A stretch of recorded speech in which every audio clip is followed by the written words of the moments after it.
What's going on, guys? Today's show is brought to you by the Performance Package 4.0 from Manscaped.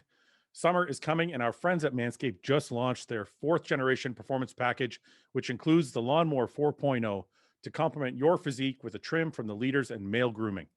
Summer's coming. Join the 2 million men worldwide who trust Manscaped and get ready for summer by going to manscaped.com for 20% off and free shipping using code RBP.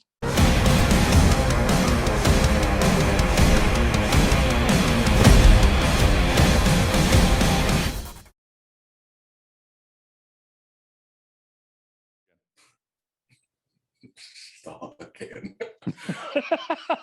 Fuck's sake. Take 2. Are you actually starting over again? Well, I did already. It's too late. No, you still got the other bit recorded. Yeah, but I'm not gonna piece it together. So for those of you who missed out, Ben made fun of my beard for about 10 minutes. No, it was only and your nose. And my nose. We're gonna do it again anyway. So in case I just figured I want to take it twice because James is about to come on. James is very light. Jim. Look at that hair. Jimbo Baggins. Look how much hair he has now. I was talking to Patrick about this. Oh. Look at this. Look how lucky I am. Did I tell you I had the conversation with Thank Patrick you. about Finasteride? No, you didn't tell me about that. James, I can't hear you. What, can't you hear me? Okay, I can hear you now. Yes. Why do you look angry? No, I just woke up. I fell asleep in between the texts and this. What were you talking about, Patrick? What were you talking about with Patrick? Because Finasteride. Yeah, what about it? And he's like, well, it works, but it works by blocking DHT, and DHT is something you want to have in your body. That's the whole point of bodybuilding. Like you're going in kind of you're handicapping something that you're trying to achieve. So why bother if you're it's just. So what you're saying is the whole time I was in my prime and I was taking Finasteride, I could have actually been a lot better. He, in his opinion, yeah, he thinks that I mean, if you think about it, Finasteride is blocking DHT, right? Yeah. And DHT is you actually want that high. That's the whole point of taking the compounds we do. Yeah. And then you're taking something to bring that level down. It's almost like a 2 steps forward, 1 step back kind of thing, for the sake of hair. James, you need to go go finish your nap and come back? No, I'm just listening to the conversation. You look really tired. I am tired. I'm fucked. I'm well tired. What's going on? Why are you so tired? It's because I just had a long day yesterday. It was a long day for me yesterday. I was out all day, so it just fucked me up. Do you want to film this thing a different time? No, I'll wake up in a minute. I literally just woke up. That's why I look like this. I'm listening anyway because I like this conversation. Coffee. Because I've had this conversation with Pat myself. You need a coffee. Yeah. So so you're not taking Finasteride, James? What is that? All the hair product you're taking that you showed on your Instagram? No, I do take Finasteride. Oh, you do take Finasteride? I do, and I said, oh well. Yeah, it doesn't seem to be slowing you down. No, I'm like fucking 297 pounds, probably better than I've ever looked. So I'm like, if do you know what I mean? It's like the ratio of block versus. It's like anything, isn't it? There's still some DHT somehow doing something somewhere. It's not totally not. Yeah. It's not actually blocked 100%. Yeah. So it's like I'm like, okay, well, there's enough getting through to do what it needs to do. I'm getting a lot of anabolic properties to still build muscle. I'm not going to really moan about it. Yeah. But Pat is a man of percentages, and he would always opt for an extra percent.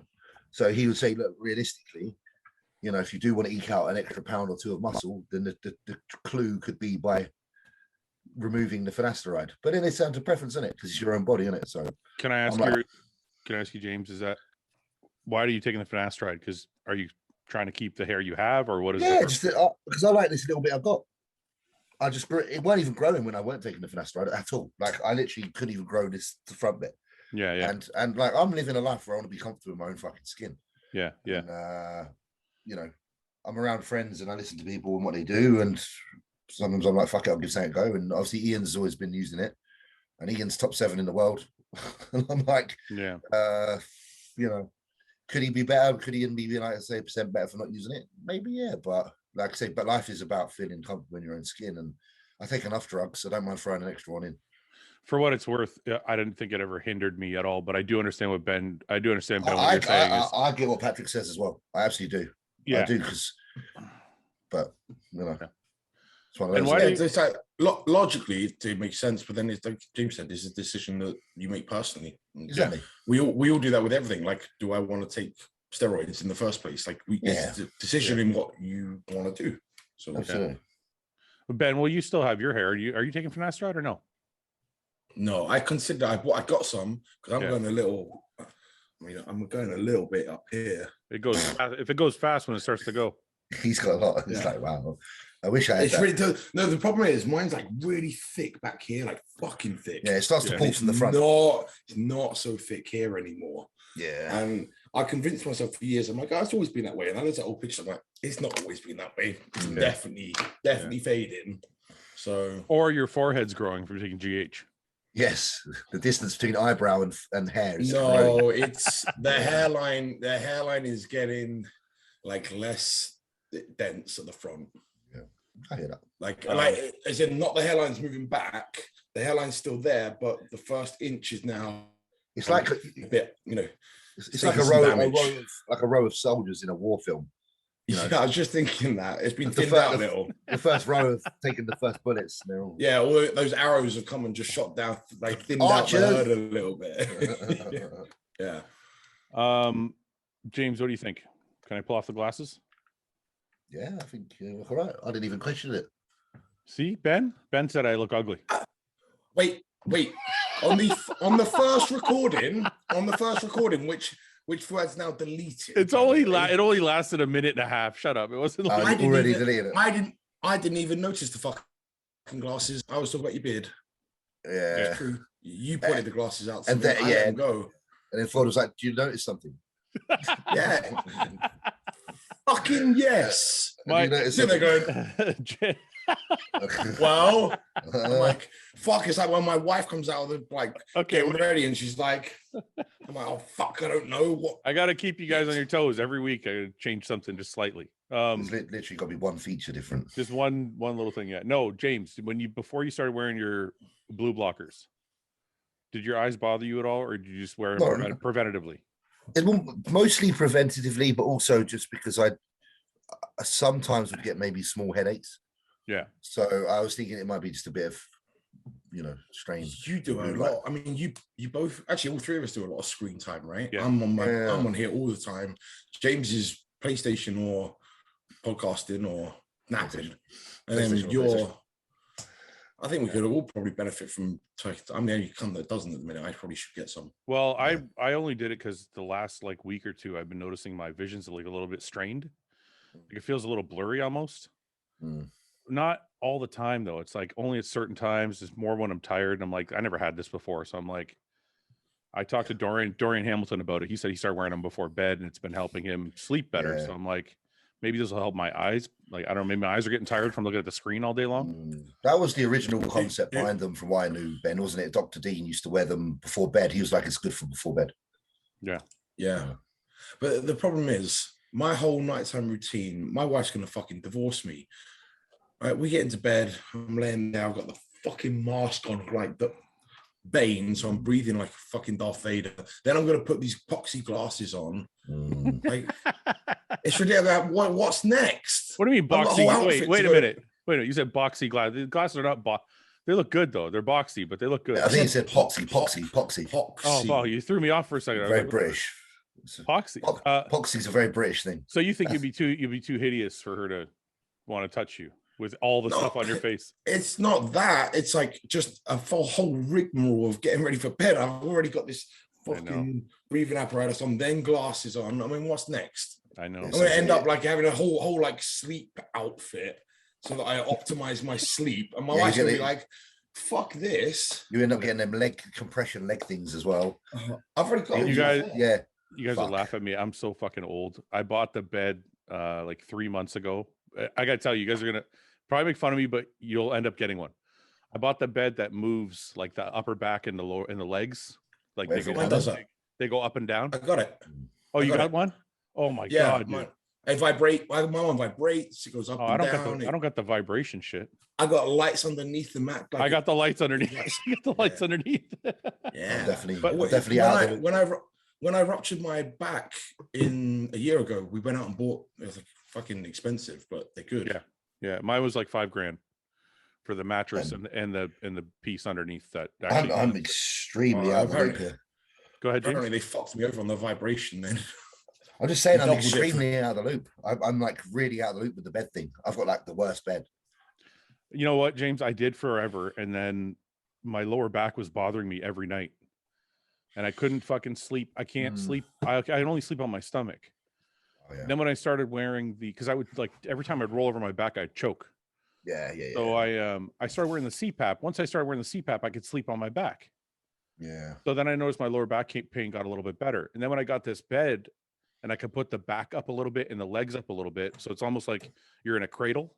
Okay. Yeah. My lower back pain fucking went away completely. Yeah. So it's just got the like the memory resets on it. Yeah. So you just set it to, we've got like 3 different settings. So if we're watching TV, it's a bit higher. If we're I never ever, I was like you, James, I never want to spend any money on a bed. And then I noticed, it's the best. It's the best money you'll spend. It was totally worth it. Oh yeah, I struggle, to be fair. Like I kind of need to prop myself up, like you say, at an angle so I don't choke. Like if I'm not like that, if I'm like that, I choke. If I'm like that, I'm okay. But if you sleep, you got a CPAP machine? No. Oh, get one of those, man. Dude, you don't have a CPAP? No, you're a big boy. You need one. So if you get like a Fitbit like this, it tells you like your sleep. Hey Nathan, what's going on? Hey buddy, you good? Good, man. The Fitbit thing tells you like what your sleep's like. Yeah. So you wake up in the morning, it'll show you exactly how many times you woke up during the night and all that shit. Yeah, probably about 15. Dude, the nights I don't wear my CPAP is fucking brutal. I can't believe I'm even like I get any rest. I piss every 20 minutes, mate. Like literally, even now. But no, but I so noticed. Bad. You know what, James? I noticed that too with the CPAP. I get up less to piss. Okay. Yeah, no, I don't. I piss a ton during the night, and that's the only problem, because then the CPAP machine, every time I have to fucking turn it off. Otherwise, if I take it off, it starts blowing air out, like sounds like a crazy machine and wakes everyone up. Yeah, because it's silent. It's silent when it's like on you, right? It doesn't make a noise, but when there's a gap and it's open, it's like sounds like a fucking jet engine. I don't mind it. I just leave mine. It's almost like my wife. No, she doesn't. My mind wife it. minds it. Yeah, no, Summer doesn't care because it's almost like I need a little bit of noise in the room. Like we always have a fan on or something. There can't be like dead silence. Yeah. So it doesn't bother her. But Nathan, do you have a CPAP? No, bro, I'm healthy. Have you ever had one? I've never had one. Never had one. Never. No. Like I remember staying at Jordan's and Jordan had one, Peter's, and yeah, I don't know. I've just never. I shove it on even like when I go and have like a nap after my breakfast or something. If I have like an hour nap, I go and put it on and get like a power nap in with it. Does it work? Oh, dude, it works incredible. I couldn't sleep during the day without it before. Now during the day, if I want to take a nap and I put it on, I can actually sleep. And it's almost like the sound of your breathing is like a rhythm to it. It kind of knocks you out. Yeah. But, and I used to wake up with my throat completely closed, and it wouldn't open for like a minute or two. It would be like it's called something, I can't remember what it's called now. Okay, a real condition. I haven't had that since I've had the CPAP machine. Nathan, you sleep on your back?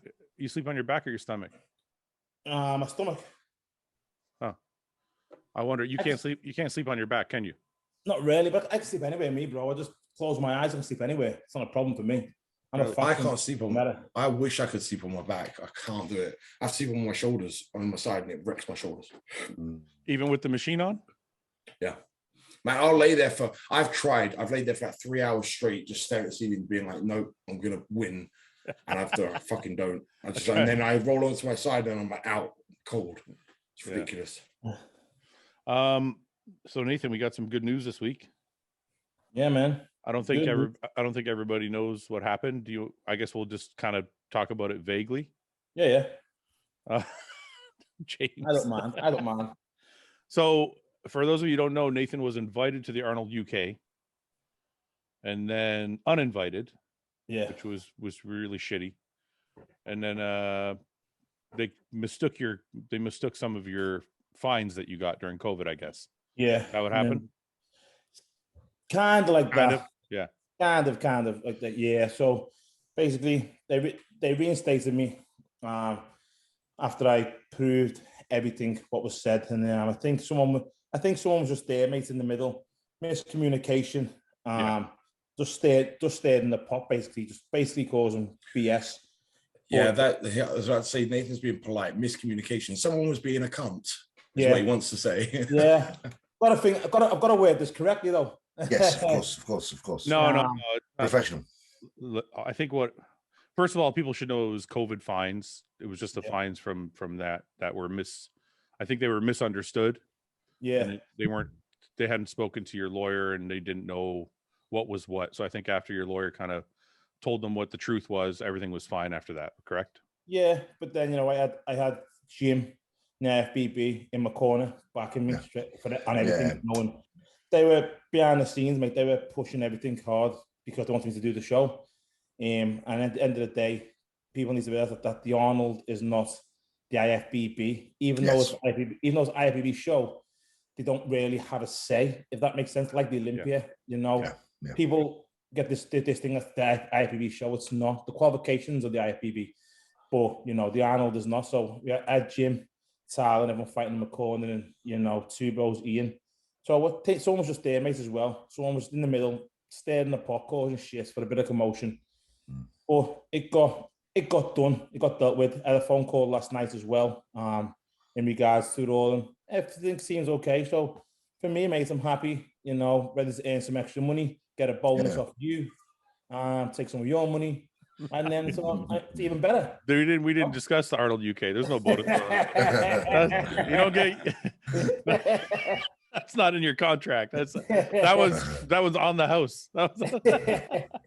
Yeah, so it's good, mate. But then we had everyone who's the tickets are quite expensive. So from the gym's perspective, we're going to try and help everyone go, because obviously at this time of the year, everyone's on their ass, mate. And we're going to have I think roughly a good 120 lads and girls from the gym going down. So that's great. I forgot about the bonus. I was like, all right, I want Nathan or Samson to win, and I'm like, oh, wait a minute. Either way, you're fucked.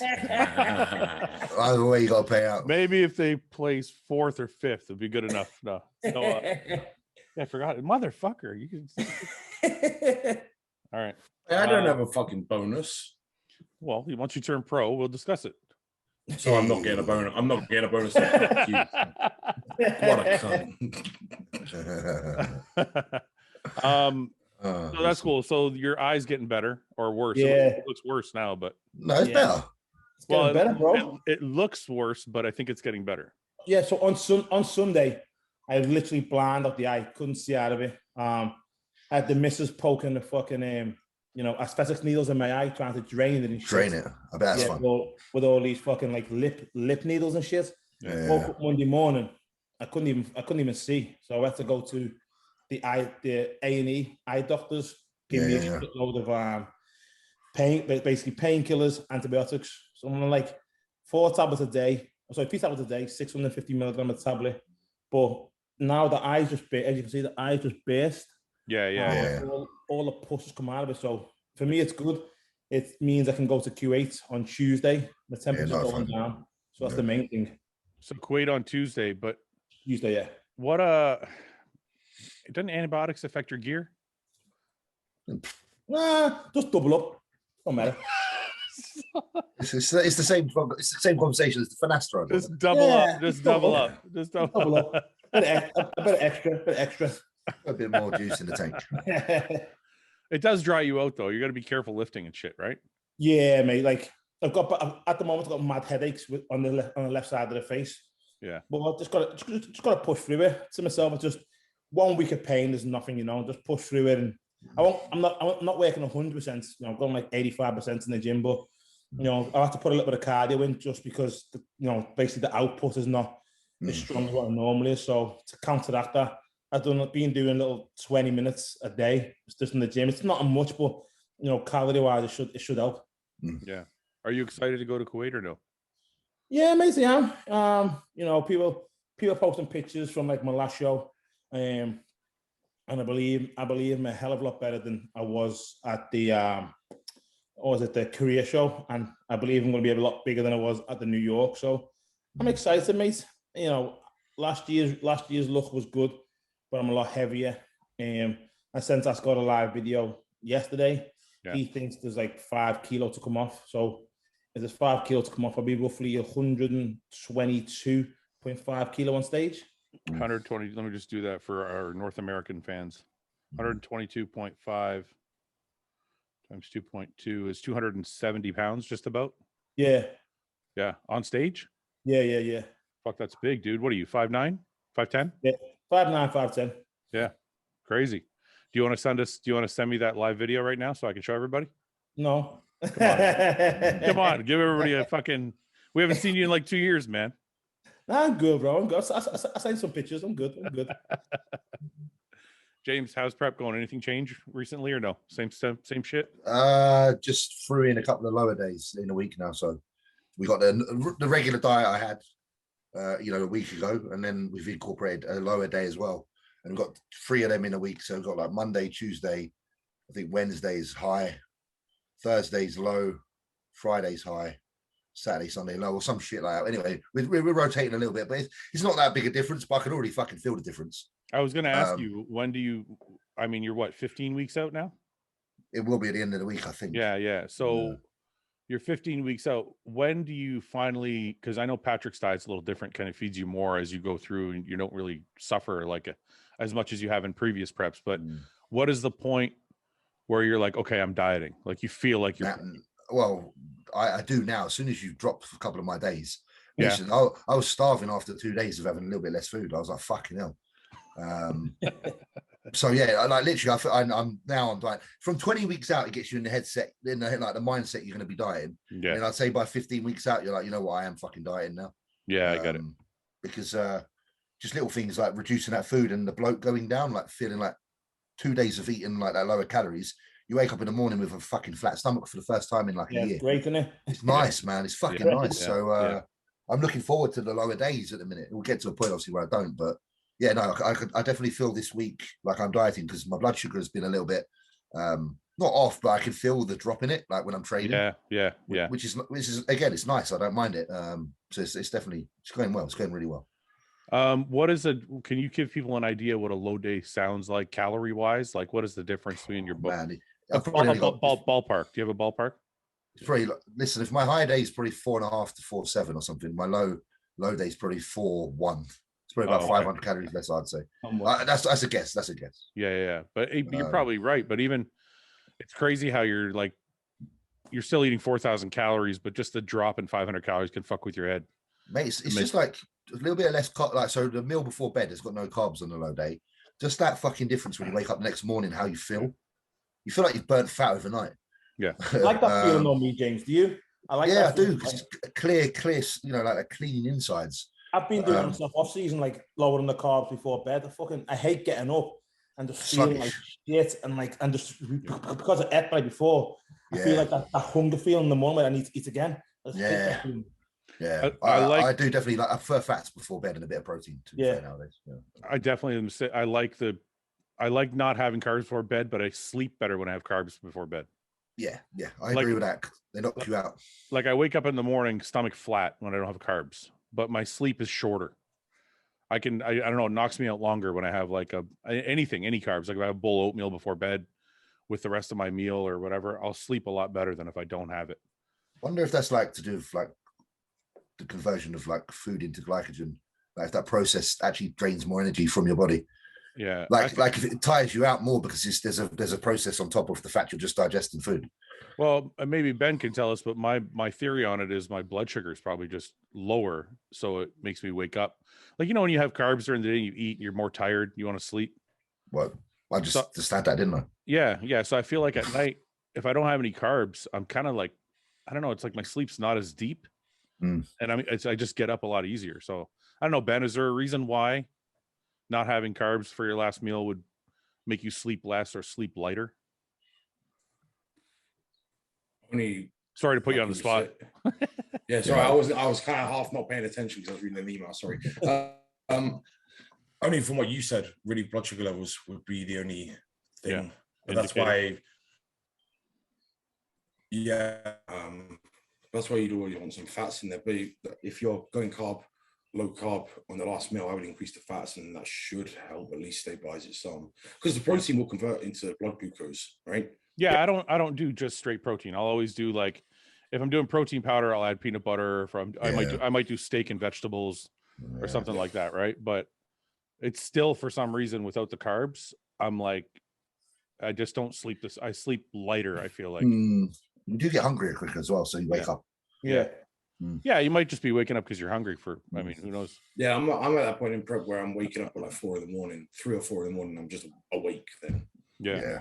You're how many? So you moved, Ben, you're not doing Phoenix anymore. So now you're just doing Dallas. So how many weeks from Dallas are you? 7 today. 7? Okay. You still got a good amount of time then. Yeah, so what was the difference in the dates, Ben? It was 1 week. Okay. And it was only because I actually went online to book the flight and the Airbnb. I told Fouad this, and we were going to fly out on the Sunday to compete on the Friday. I got a couple of clients doing the Saturday show, and then I'd have to fly back Saturday night and then start peaking for the Texas show the following Saturday. And we were going to travel with Phoenix, who's like 8 months old. And I'm like, oh, this is getting, and I know how I get. And I said to Denise, I was like, I'm not going to be much help. Like, you're going to have to travel. Like, you're just going to be alongside me. I'm going to be very, like, in my own little world. And I'll probably be a bit of an arsehole. And it's not going to be a fun trip. So I just was sitting there thinking about it. And I'm like, because I was going to rent this big house with a swimming pool in it for the boys and power to, like, occupy themselves. And I was like, this is just unnecessary. When I'm already going to do both shows, I was going to do the Phoenix, then come back and do Dallas anyway.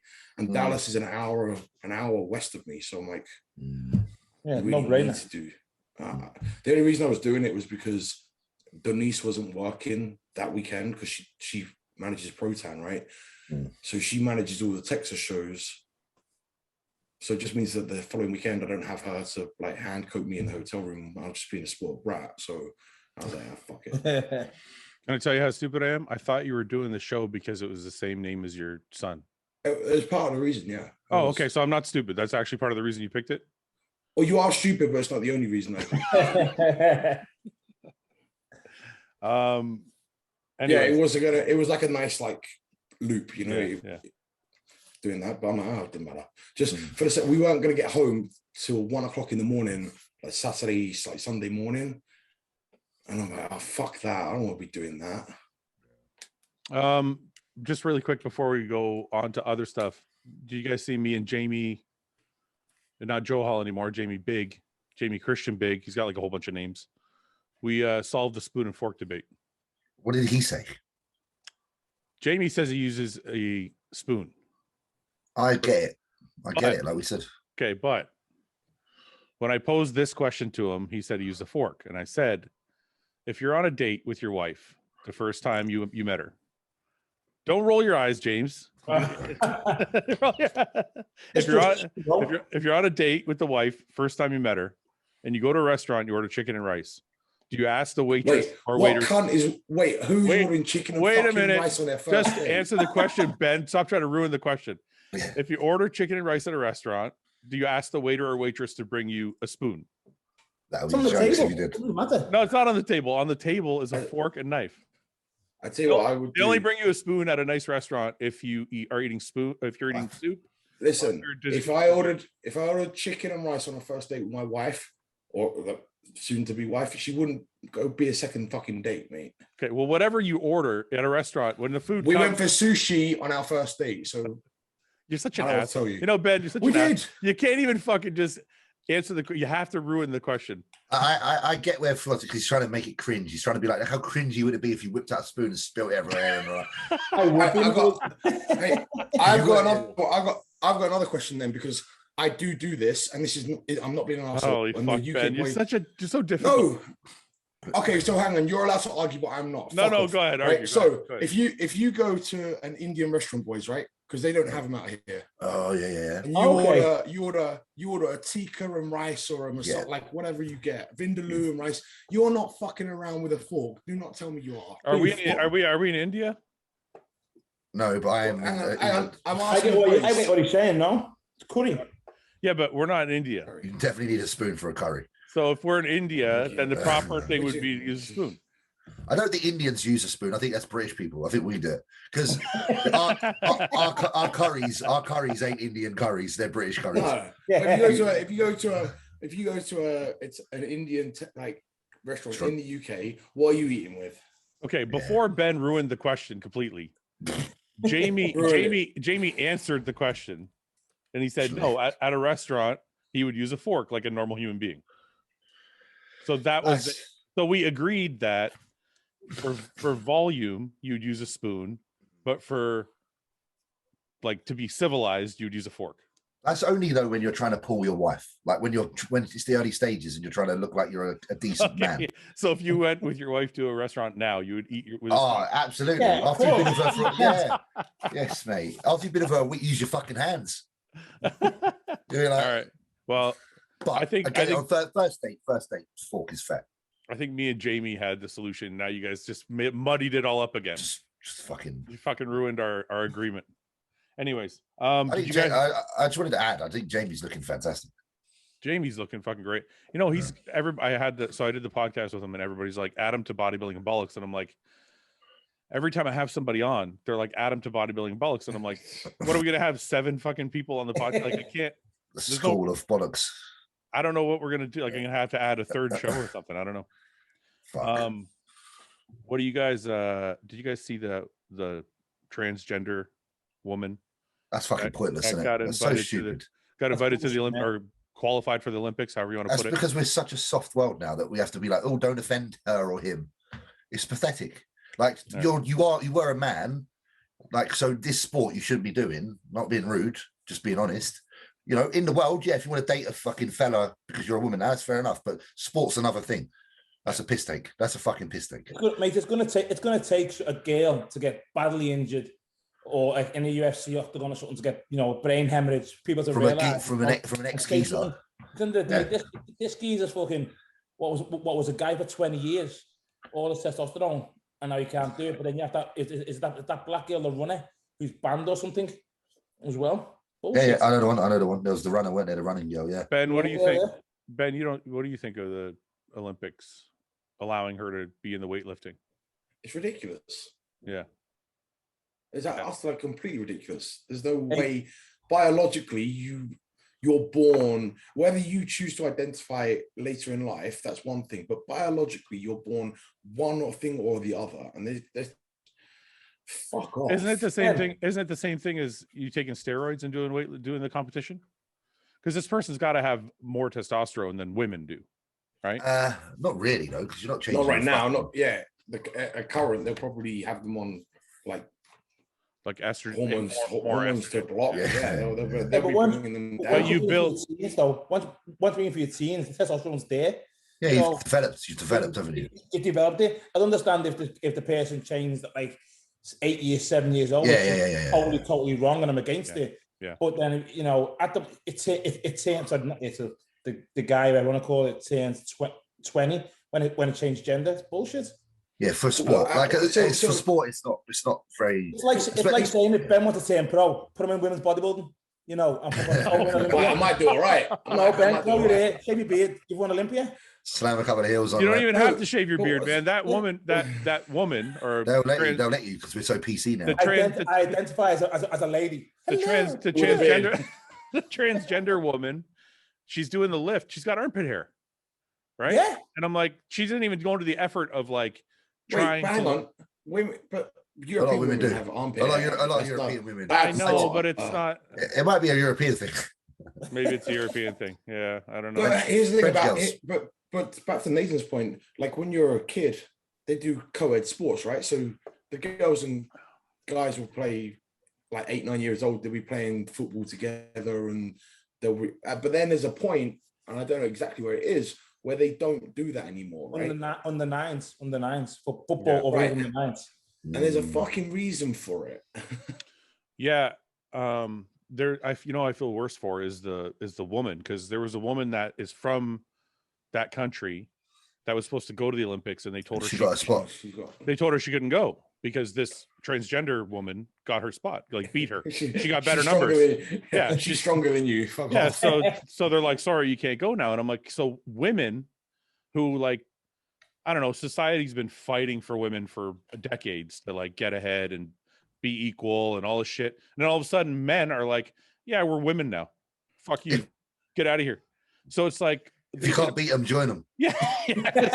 I'm serious though, because it's like, think about how much effort women have put in it since, like, you know, the 40s, the 50s, whatever you want to call it. Yep. Now all of a sudden men are like, well, we're women too. And then they boot all the women out of their own sports.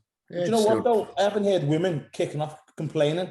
You know, all these women rights activists. They're starting to. Some women are starting. Yeah, and I think that's what it's going to take, because I think as long as there's 4 guys like us sitting around talking about it, no one gives a shit.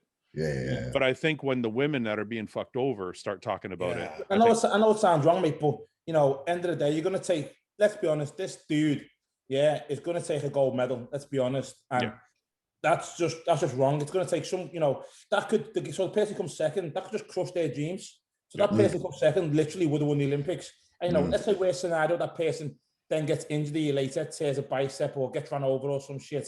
And they're fucked, then, you know what I mean? That was their one opportunity, because it comes around every 4 years. You've had your chance. And this dude just robbed it. Well, I've seen news stories where girls aren't getting the scholarships they're supposed to get to certain colleges because they're going to transgender men or transgender women. Again, like I got nothing against you when you're later in life having a revelation that you're not who you're meant to be. But when it comes to sport, which is judged by activity and performance and fairness, like that is just blatant unfair. Like it's just blatant unfair. There's genetically a disposition to a female in certain sports than a man because of the way that we're genetically built, and that's just bullshit. Like you can't let a man go into a female saturated sport like one where it's all women and just dominate. That is a joke. So why is it that, like, I think the majority of people probably, I don't know, maybe it's the people in my life or my circle, I don't know, but most of the stuff I watch or read or people I talk to kind of feel the way we feel about it. Who the fuck is allowing these things to happen then? People want to be like, PC and like, oh, let's be equal, let's give everyone a fair chance, all that bullshit. But you know, equality is right on some extent, but not in sport, mate. It's like politics. Don't bring it into sport. Yeah. You remember a lot of people that are making those decisions are in those jobs because they're that minded, right? Yeah. Like they have to get votes. They have to get votes. Like a politician in terms of being very liberal and fair to the people and like I'll help everyone vote me in. Yeah. And so now they gain popularity. So the people that like us, we don't bother with that because we're worried about our own little lives. But the people that are making decisions and allowing those things to happen, they're the like liberals that fall into that world and want to go down that route of being political and decision making and stuff like that. And it's kind of like their default is to go that way and be very wishy-washy, inclusive. Everybody's included. Yeah, and that's how they become good at their job. But then when they make the decisions, I don't think there's anything wrong with being inclusive as long as it's fair. Yes, like it's like James said. It's like you kind of have to get where you are based on what you can do, not who you are. But what I guess that leaves the question: where would you put the transgender guy that wants to compete? In a transgender class. So they have to have their own class. Get a fucking transgender class. They have a disabled Olympics. Disabled Olympics. Make a transgender Olympics. Simple as that. Yeah, just give them their own category, like where they can go in there and do it if they want. I'm okay. That's the only way it's fair. So just for conversation's sake, and listen, I agree with you guys 100%. Just for conversation's sake, I'm going to take the opposite side. Yeah, okay? Of course. So they're going to say that's not inclusive. But then, okay, we're including you into the in the Olympics. Olympics. But at the same time, we're not excluding girls who were born, a chromosome, whatnot. We're including these girls and giving them a fair chance. So, if you're a man and you change to a woman, go against other men, you change against other women, you're still included in the Olympics. You'll still get the parade. You'll still get the medal, but you're in a class of your own. It's like saying we have men's 100 meters because the men. We have women's swimming because the women. And then we have transgender weightlifting, whatever, So you're still included. You just have your own category where you belong. Their argument would be that's not inclusive. Inclusive is I don't think they want to be called transgender women. They just want to be called women. Yeah, no, but they're not. That's the problem. That's the problem. There's a point at which you got to start. There's a point at which you got to stop tiptoeing things around. Like I'm kind of white. Nathan's black. If I was born and I'm under this, and I'm like, oh yeah, but I want to be black. I can't just shout, I want to be black. Yeah, and everyone like you're born how you are. Sometimes life isn't fair. You're not 6'6" and look like fucking Brad Pitt, right? So the problem is trying to fit everyone into categories where they don't fit, and just having people. Maybe people need to accept that they have their own category. They're trying to please everyone. You just can't do it. You can please. That's what I was getting at. Is they're trying to please everyone. Yeah. Okay. But what they're ultimately doing is they're only now pleasing that small minority. Well, by trying to please them, they're fucking over women. That's what I mean. Yeah, so the women are now getting fucked. Yeah. Interesting. I'm going to pee very quickly. I'm sorry, guys. I've got boxer shorts on, so you are going to see some leg. Yeah. It's like you never wear pants during this thing. It's okay. I'm sure everybody wants to see it. Their hamstrings are getting smaller. You know what I think is crazy about it is what is the percentage of people that are transgender in the world? What is it like? How many percent could it possibly be? I know one person. That's it. Yeah, I mean, but like seriously, like Ben, if you had to guess, like in North America or in America, what would you think the percentage of transgender people would be? 1%? Yeah, one or less, right? Yeah, surely. Right? Absolutely right. How is it possible that there's a voting block of people that's 1% or less? That's dominating such a large conversation. Because people who aren't like us, who want to go out there and protest and be aware for everyone are getting involved. Like, the LGBT movements are getting involved in it. If you were to say something against Muslims, right, or blacks, this BLM stuff, people want to get on board. Like you've seen yourself with the whole BLM. People are protesting for fucking white. They're fucking black, and you don't know the foundations of BLM. So with people who are getting on board, who just want to be like, well, I agree because I've got a friend who's transgender, and they just jump on the bandwagon, and then they're getting more people backing them, and then people feel then under pressure, But it's probably our fault by not reciprocating and voicing our opinion as strongly, right? Well, because if you do voice your opinion, like there's probably going to be a million comments on this video. Not a million. Oh, of course. There's going to be a bunch of people that think we're just fucking meatheads that don't know what we're talking about. Yeah. But I don't think there's an argument against saying women are being screwed in the whole process. Totally. Like there's nobody that can say women aren't being hurt in some way. In sports, in sports only. I'm not talking about life. No, but this one might be a good example because there's now that other girl. There's a face to the person that got screwed, right? Yeah, it's not just some people are gonna get fucked over. There's a figurehead now representing. Hey, I got fucked over. This isn't fair. So let's put ourselves in those shoes for a second. Like now, put yourself literally in the shoes of that female who didn't get to the Olympics just because the transgender did. Like, what would you honestly feel right now? Imagine your daughter is. Well, this is what she did. So this is the story from what I can remember, and I'm sure somebody might correct me if I'm wrong. But they told the girl, the transgender girl is going to go because her numbers are better. Mm-hmm. If you want to go, you got to drop to the other weight class, or you're not going. So she dropped 18 kilo. What? And went into the lighter weight class and went. 18 kilos. Yeah, she had to drop 18 kilos, I believe. Yeah.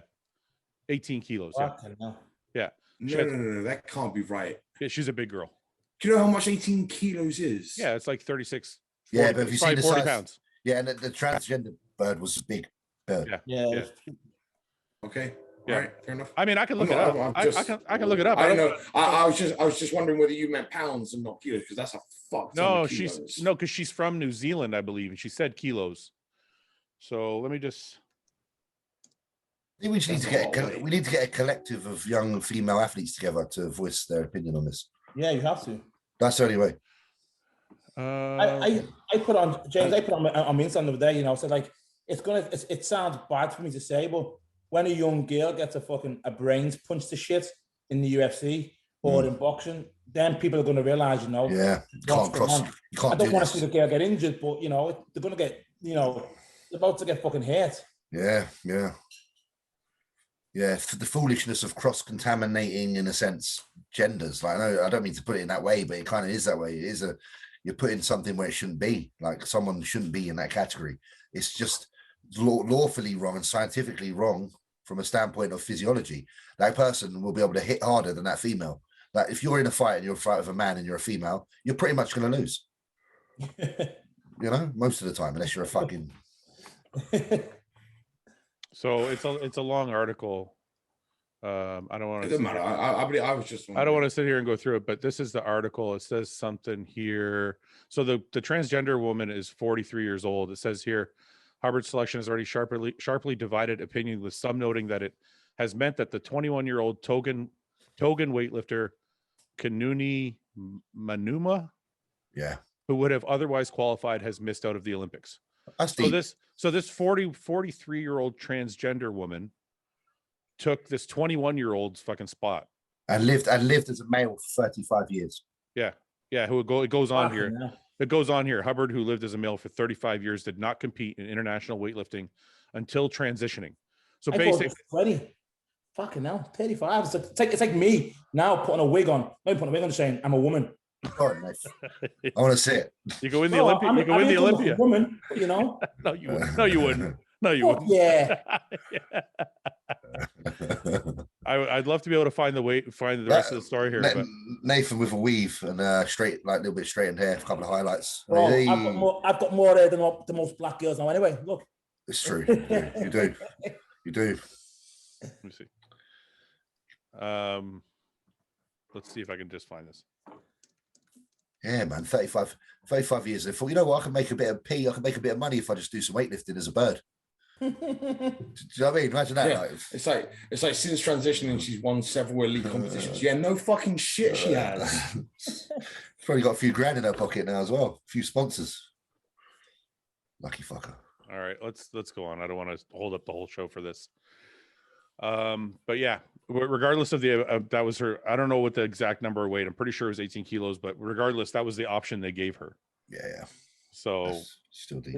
Yeah. Okay. Let's do some questions. How do you mentally approach returning to hard training after recovering from a muscle tear? Oh, I could do that. That's one for you, Fouad. That's one for me. That's one for me. Okay, no. You don't. You just. I mean, fuck. You just come back slowly. It doesn't. There's no formula for it. Like when I tore my tricep, I just trained the right side of my body until the left side could move, and then I just started training with really, really light weight and every week I would increase like a small percentage until it felt better. And then I just listened to the pain, right? If there's no pain, you increase the weight a little bit more. And the more you increase the weight, the more confidence you have. And then I don't even think about it now. I still don't have the strength back though. Like if your tear is bad enough, it's not ever going to be the way it was beforehand, unless you have an amazing surgeon. Like I know Ken Jackson tore his tricep and actually couldn't even see it now, could you? Couldn't even see it now. Well, it's not even the looks. He was back to pressing 4 plates with it. Wow. So didn't Victor tore his doing an arm wrestle, didn't he? Yeah. Look, Anton moving a fridge.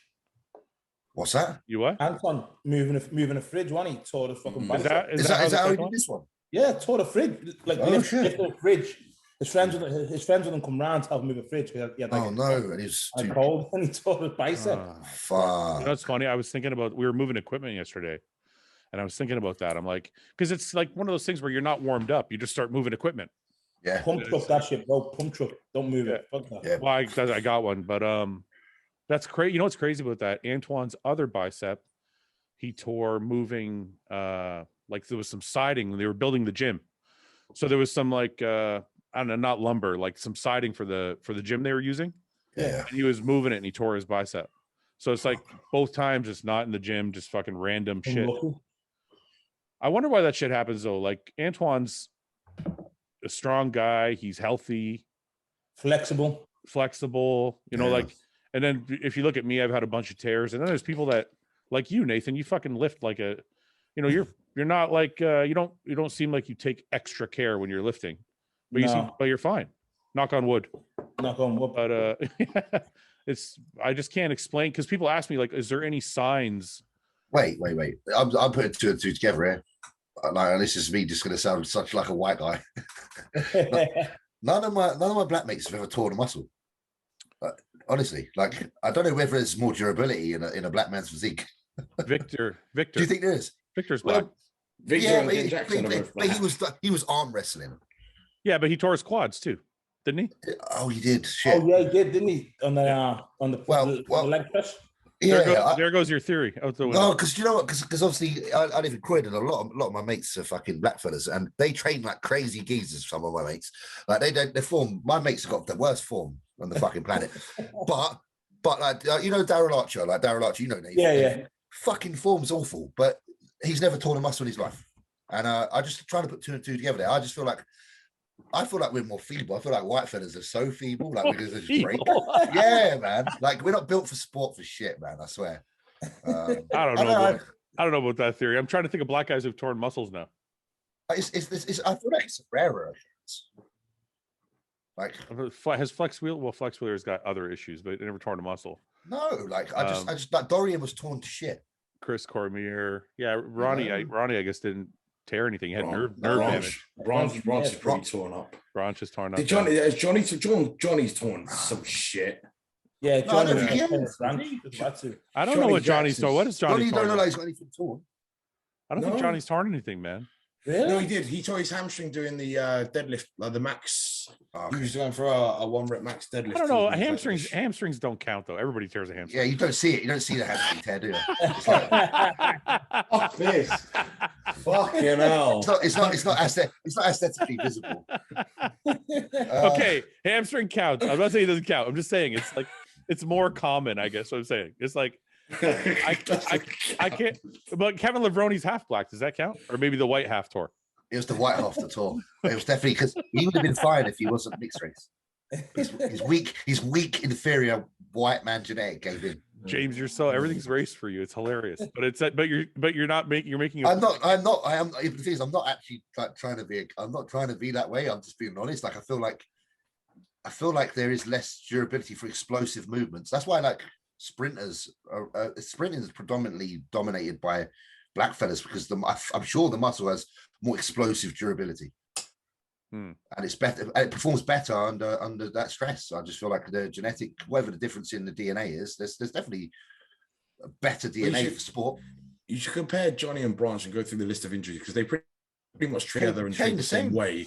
Yeah, and you lift the same weight. And I to back up, I'm not that I agree with James, but you do agree. Probably backs up his argument. You all I agree. bet you Branch's list is longer than Johnny's. Way longer. No, but seven times the amount of injuries. That's the fucked up part. Is the more we talk, the more I agree with James. It's like the Caucasian dry thing. You started with but do you know what? I think maybe the Caucasian dry is responsible for the tears. Because they're more dry, so they don't. It's just so dry. It's called, you get too Caucasian. That could dry. be true. It's dangerous, you know.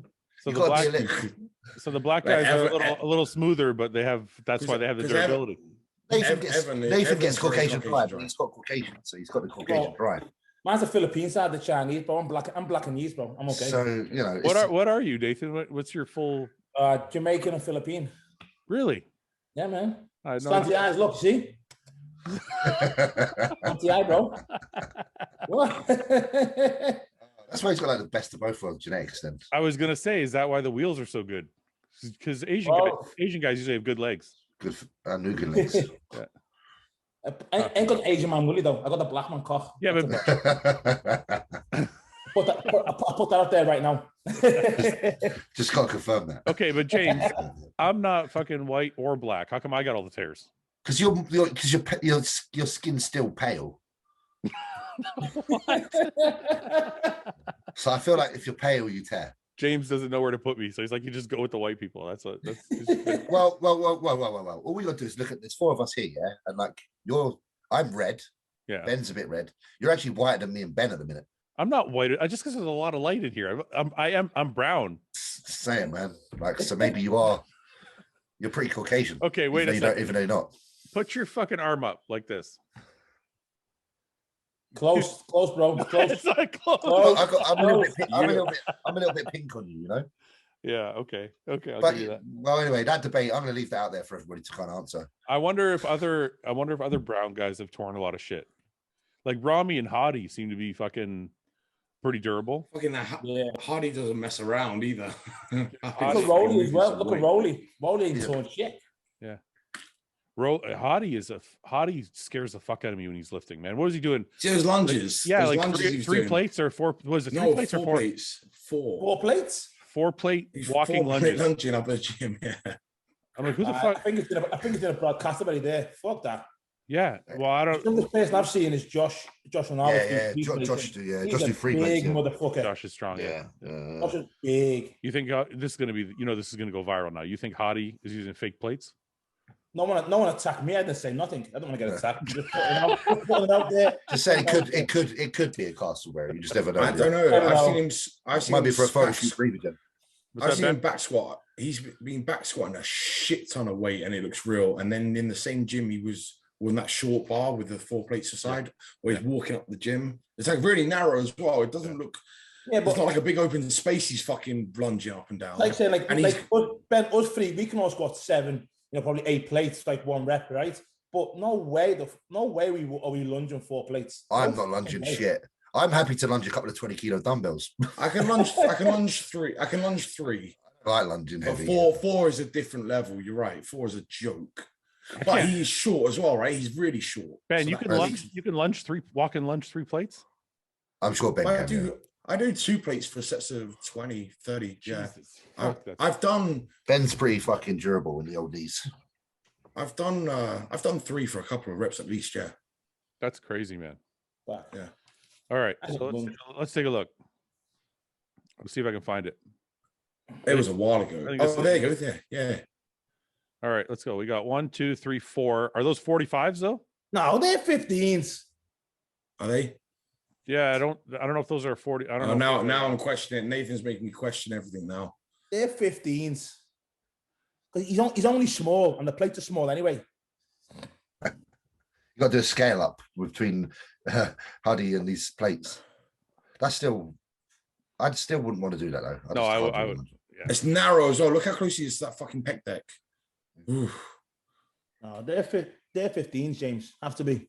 Oh, that's still decent. So that's what? 3 plates. 15, 30. Yeah, 3 plates. Because the bar's not a 20-kilo bar. That's no way. That's still impressive. I don't give a shit, man. And it's not squat video. And it's not a short amount. It's not a short distance either, man. I was like, they're not fake. They're not fake. They might be 15s, but they're not fake. No, the man is a tank. That's fucking he's strong as fuck, man. He's just all bodybuilding. He's just all bodybuilding, isn't he? That is just like nothing else fucking matters to this geezer. I think they're 20s. I think they're those really small round ones, you know. Yeah, but certain bits. Yeah, but that equipment's not that hard to use. I've used that stuff. Yeah. I want to see the squat. Where's the squat, Ben? Do you know what's this? So that's good. Holy fuck! How big those dumbbells are. He's pretty packed out, isn't he?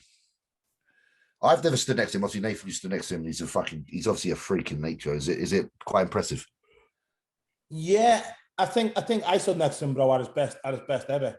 I think that was his best ever. The Vancouver. Yeah, that's the best he's ever been and since. I agree. Yeah, he nailed it at that one, didn't he? Because that's that pitch there on the right was him, wasn't it? That one. Which that's one? What he posts all the time, doesn't he? Yeah, that one. Yeah, the lighting at that show was good as well, wasn't it? The Vancouver, yeah. Oh, that's actually multiple shows. That's the Asian Grand Prix as well, when he was against Flex, I think. Yeah, that's the one where everyone said he beat Flex. You know what it is? Them obliques are just fucking crazy. Yeah, it's the midsection, isn't it? It's the midsection, and then like the feathering in the quads. Yeah, so a very mature physique, isn't it? Yeah, very mature. This is Vancouver. Yeah, that's Vancouver. We need the Nathan rematch with the Nathan rematch. He's I tell you what, with him as well, he's very consistent. He comes in like he doesn't often even when miss he's the off, mark. even when he's a bit off, he's still better than most in terms of condition. Yeah. Can't find the squat video. Anyway. All right. Well, you guys are all gonna fucking meet him this September or October. What is September? September. Yeah, September. No, it is October. October 6th. October 7th till 10th. No, 10th. Yeah.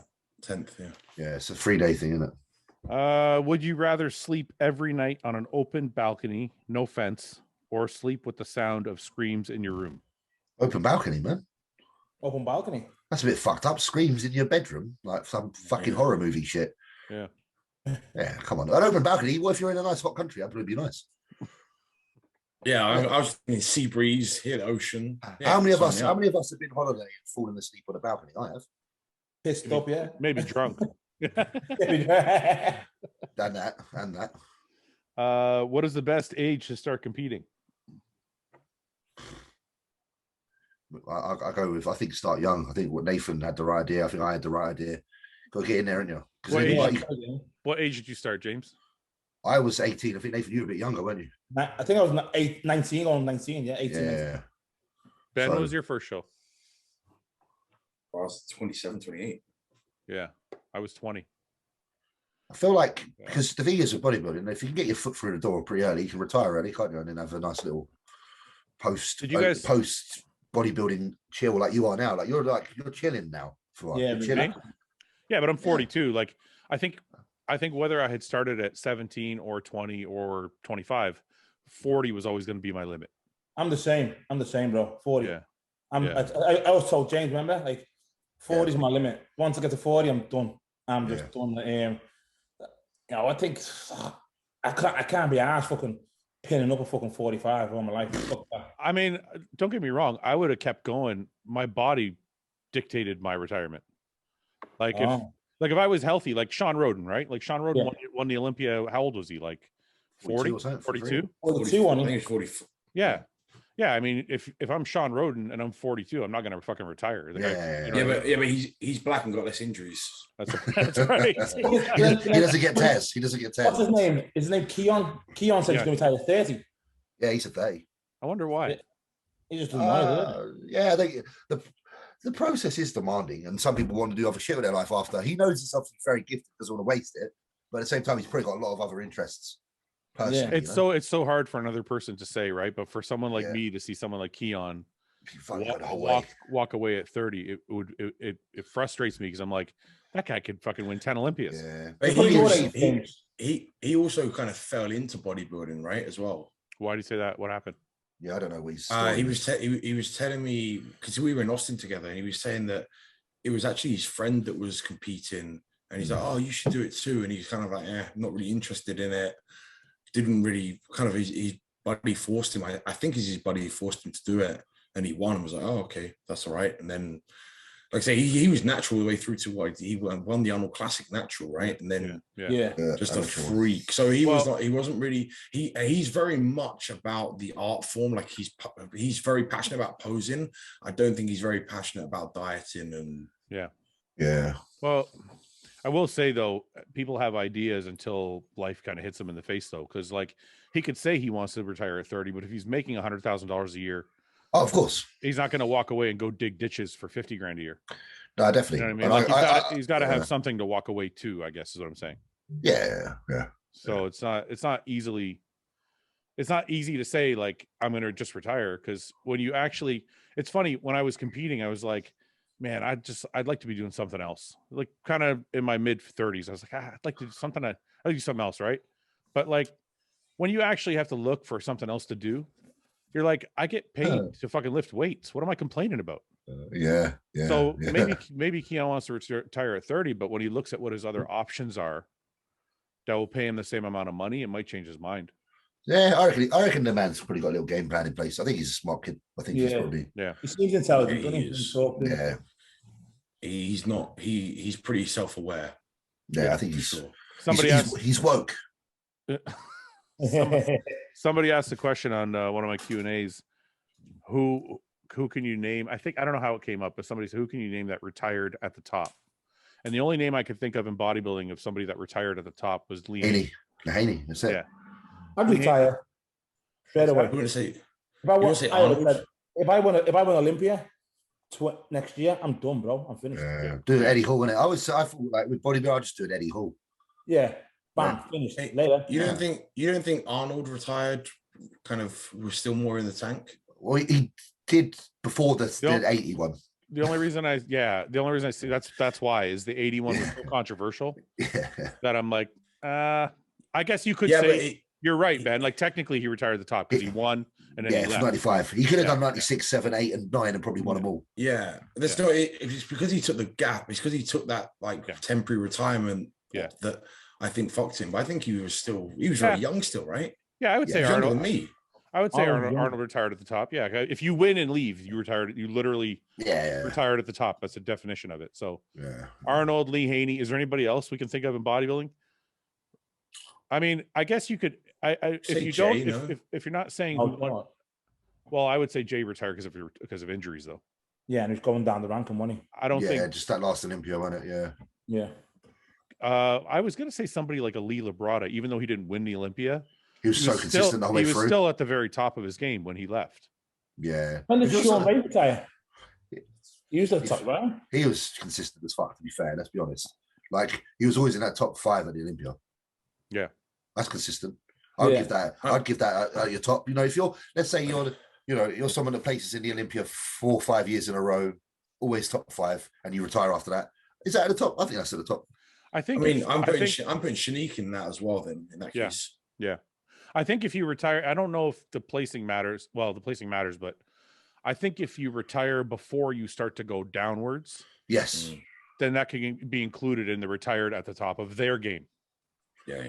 You know, the thing with Branch, let's look at Branch, for example. He did start to regress physically. We know that, but he only retired after he won his last show in 2016. He was quite smart. Yeah. You know, he managed to still pull off a last victory and then get out. Yeah. I don't know if I would include Branch, and I'm a huge Branch fan, so please don't take me wrong. But of course, the only reason I would say that is because does it count if you can kind of see the end coming?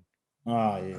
Because I was like, look at my career. Not that I'm anywhere near Branch, but like my last placing was 6th at the Arnold, which is pretty good. But it's like that Arnold lineup wasn't that deep, and I know anything after that probably wouldn't have been as good. So like, that's not really retiring at your best. Yeah. So it's like kind of like Branch, even though he retired by winning a show, he degressed. Yeah, he was still like on his way down. Yeah. So Branch, if he retired in 2012, would have been boom. This is how I see it. If like Lee Haney retired at the top, and the reason he comes to mind is because he might have still been able to beat Dorian the next year if he came back. Might have got that one in it. I think that one, not 90. He wouldn't have beat the 93, but he could have possibly won that 92. I don't think he would have, but I'm saying he could have. Like, he wasn't. It would have been far off. Yeah, he still would have been competitive. So to me, that's somebody who's still at the top of his game, right? So, definitely. But I don't think there's very many people, not just in bodybuilding, but in sports in general, that know when to like walk away. You don't. It's addictive, isn't it? It's like a personality disorder. You get addicted, don't you? You know, and you always feel like you can keep getting to your best. Like, oh, you know, I'll train hard, I'll do this, and I'll get better. But sometimes just don't. Yeah. Do you have those thoughts though, Nathan? Because you seem like you're not as like when I think of you and James, for example, right? Yeah. James feels like bodybuilding through and through, and you feel like you have, you know, the gym and some other stuff going on, and you bodybuild also, right? Yeah. So like one person is solely focused on bodybuilding, the other is kind of like doing it. No, I don't want to say half-assed, but like I get what you're saying. For me, I just do it because I'm good at it, and that's the bottom line. I guess the question I'm asking is like, if you had to walk away tomorrow, let's say tomorrow somebody's like, Nathan, you can never compete again. Would you be crushed, or would you be like, okay, that's I think you would. I wouldn't be phased, bro. Okay, I just you know, shift the weight, get fitness, play football with my son, get healthy, jump into CrossFit or some type of physical activity. Yeah, I'm done. You know, I believe I could do things elsewhere. You know, for me, it's just I wouldn't give 2 flying fucks. It is what it is, and you know, you can't cry over overspilt milk. Yeah. Yes. James, how would you, what if that same question was posed to you tomorrow? You can no longer compete again, ever again. I think the reason I would feel slightly different also is because you got to think of everything Nathan's achieved. Like Nathan's had 6 wins, been to the Olympia multiple times. I think maybe if I'd been to the Olympia, then I'd be a little bit more like, okay. Don't get me wrong. I could quite easily transition into other things. I love gaming. Like, listen, I could start gaming tomorrow full time. Yeah. Like I could literally still train at the gym without being a competitive bodybuilder. I'd train how I train and full time game. Can I interrupt you for a second? It's not necessarily about not having other things to do. There's a passion involved that's different between the two of you. Yeah, I think like Nathan, because Nathan knows he's good. Like Nathan's got that he's sure. I'm not sure, so I kind of have to keep, I don't know, I have to almost be a little bit more boring as a bodybuilder because I'm not as, I don't think I'm as good at this as Nathan is.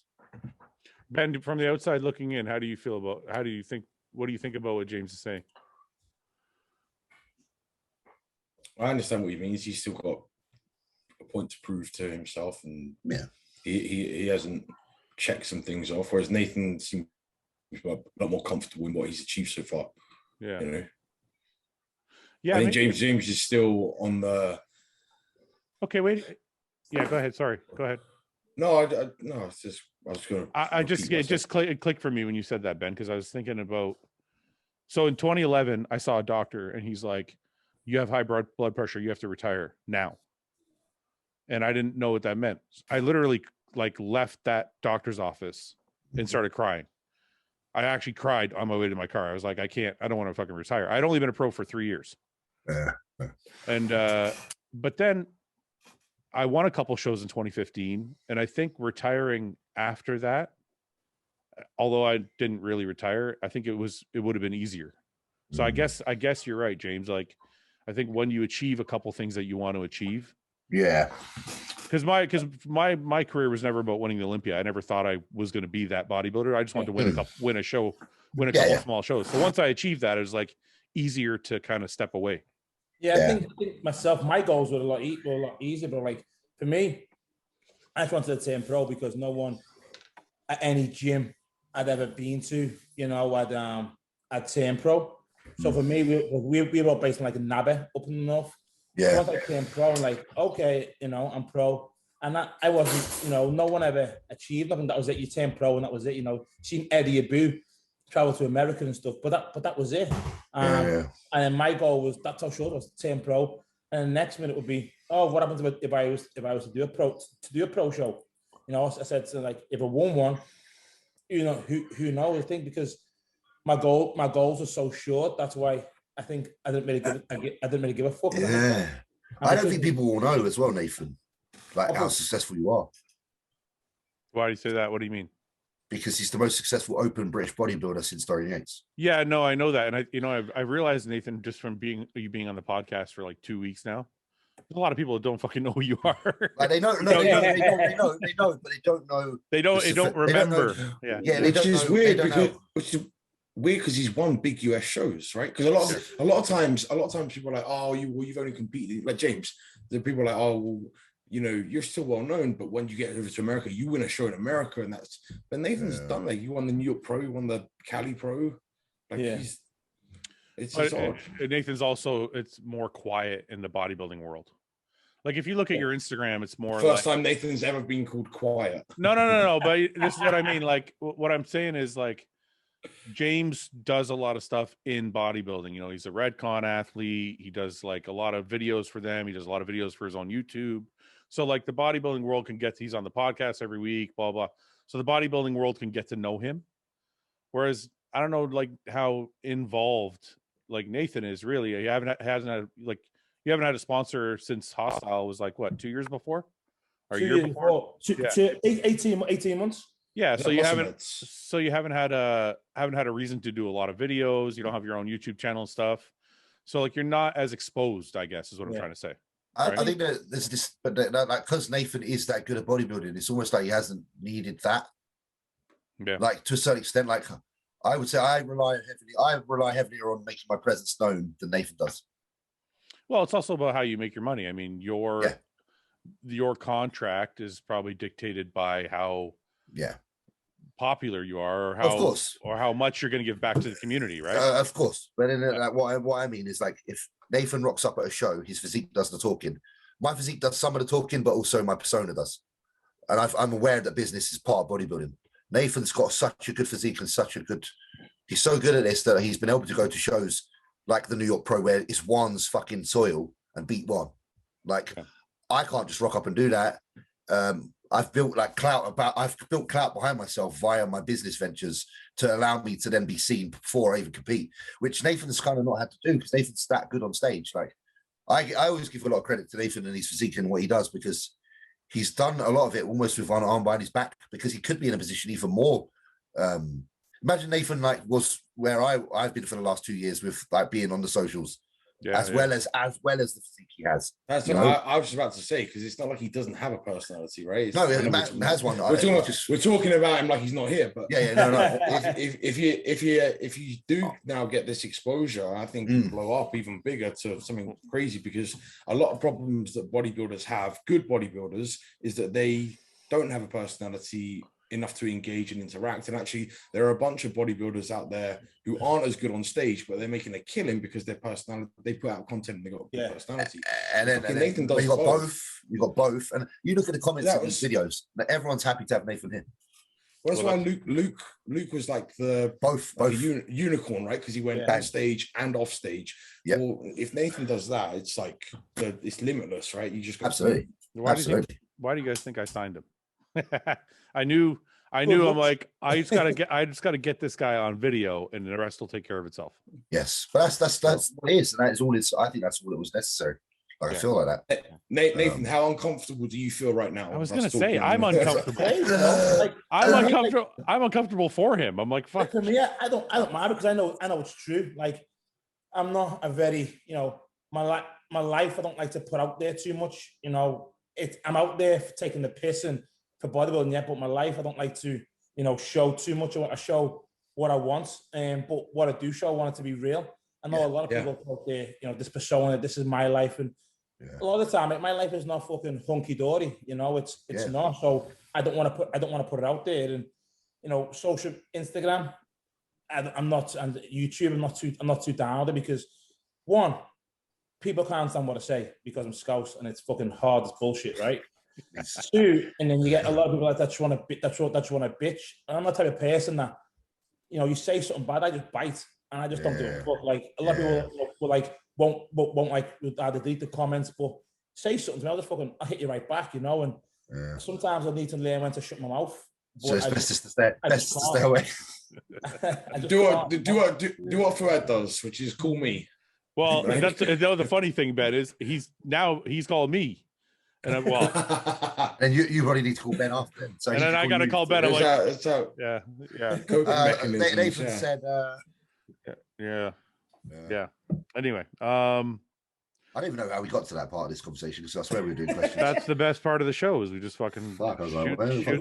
We just waffle on, bro. What do you think is harder, doing shows and being a sponsored athlete, or managing your business? And this is for me, I guess. I'll answer this another time. Oh man, what? I thought we were gonna. I was interested to know your answer. Oh, okay. Well,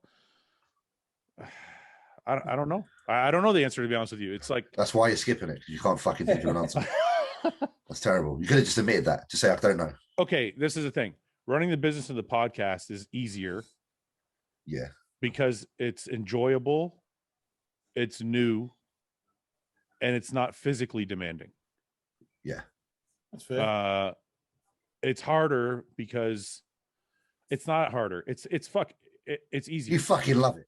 No, it's easy. And I'm telling you, it's easier. It's harder because if you fail, you lose everything. But it's the same thing in bodybuilding. If you fail, you lose everything. So it's like, it's easier to run the business and run the podcast because it's enjoyable, but there's no physical demand. Yeah. So the only reason it's hard is because I'm still trying to do the physical stuff. If I just accepted that I was fully retired and lose weight, focus on business and pot, it would be a fucking breeze. Yeah. The only thing that you'd have every hour of the day. Yeah. The only problem is still trying to like manage the other side, even though I don't have to. Yeah. But I think bodybuilding is harder, man, because it's like there's so I don't know. Obviously, the way I dealt with it might be different for everybody else, but to go along with the physical stress, hunger, and the discipline that has to go into it, and then also dealing with the pressure of trying to compete and raise your stock, also trying to manage your finances and grow sponsorships and grow fan base. It's like it's a lot. I feel like being a bodybuilder is being a businessman, but then you have all the physical side of it compounded on top of it. See, when you talk about bodybuilding, therefore, that resonates. Obviously, we all know that kind of feeling, and that's when I try to explain to someone what I do, they say, "What do you do?" Because it looks like you don't do nothing. Yeah, they don't get it. But when you've just said everything there, that is everything, and it's everything that an amateur would do as well. But an amateur hasn't got anything on the line. If they lose, you don't lose. Whereas when you're in this position like we're in, you do lose. Bro. It's Facebook, it's food, it's bills, it's everything. You know? Well, it's not just about losing; it's about also progressing. Because people think, well, you have a contract for 2 years. What's the big deal? When you're bodybuilding, you have to think, how do I level this up? And even if I only have 2 years, that contract's going to come up at some point, and I'm going to have to increase it. Yeah, those contracts don't mean shit either. They'll cut out of those real quick if they want. What do you mean? The guys that it's like 2 years. Yeah. That's true. No, I've had that happen to me. I've had companies sign me and then be like, sorry, all on the fucking train. And then as soon as one show doesn't go their way, they're like, oh yeah, we're gonna go a different way. So these things are constantly in your fucking mind. So like, but that's how business people are too. Like when I'm running the supplement company, I'm like, how do I make this thing better? How do I make this thing bigger? Yeah, it's so closely linked, but the bodybuilding side of it has all of the physical shit on top of that. So well, I'm glad you said bodybuilding's hard because it makes us look like we're making a lot of effort in life. You know, dude, you know what, man? I don't think people understand unless they are in our shoes. And I know that sounds like a cop-out, but it's like you said, you can go train at the gym and you can diet for a show, but until your livelihood is on the line, I don't know if you fully understand. Like, can I just say something as well? Like, I can say this now. Bodybuilding was easier for me when I had to work a job and bodybuild. Yeah. Like, and as weird as that sounds, because the stakes weren't as high. Where I am in my bodybuilding wasn't as progressed. But I think I think maybe you're explaining it the wrong way. That's what I'm trying to say. I'm trying to like make it sound really almost oxymoronic, almost like it shouldn't make sense. Yeah. Because you think, oh, you had a job and you had to get the bus and you had to walk to the gym. It must have been harder. It wasn't. It was easier. Yeah. It's because it's everything or nothing now. It's like fucking, like you say, the old Dory and one egg, one basket shit. It's that now. Yeah.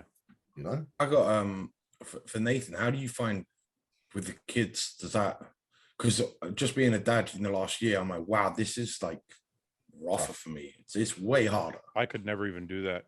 I don't know, because I find it fairly easy because I make sure the kids, we make sure the kids have their time and we do their things. You know, like my son's got football, my daughter's just playing around. So, you know, a lot of the time I try and go to the gym basically in between while they're doing football or something. Yeah. You know, I miss a lot of football sessions, but then at the same time, I'm home with the kids. Yes, you got that. You know, and then the daytime they're in school, so we get a lot of the errands done. It's just that's why for me, on off season, I train 5 days a week on Monday to Friday, and the weekend just for the kids. Yeah, that's beautiful. You know, it's a bit of a cop up because you're missing 8 days. You know, we look at it, 8 days training, but you know, I'd rather have the memories and all the action around than the whole going to the gym. Because for me, Ben, on a weekend, but like off season, I don't eat on a Saturday and Sunday. I don't eat. You know, it means me having a McDonald's on a Saturday and a KFC on a Sunday, one meal a day. That's it. A bodybuilding Monday to Friday, and it's family time on the weekend. I think, you know yourself, getting that split perfect, it takes a while, but then once you got it, bro, you've mastered it. It's piss easy. Yeah. I feel bad because a lot of it Denise does. My wife just does everything. I feel like a bit of a cop out, and that's what stresses me out because I'm like, I'm not pulling my weight because I'm being a selfish prick. Yeah, but I think, Ben, you'll find your balance, like Nathan said. It'll take time because Nathan's found this balance, haven't you, Nathan? Like it probably wasn't like that immediately, was it? Oh no, I was the same. I felt like I was selfish, you know, and even when my daughter was like, what, I think 6 months, 7 months old, I fucked off to Kuwait.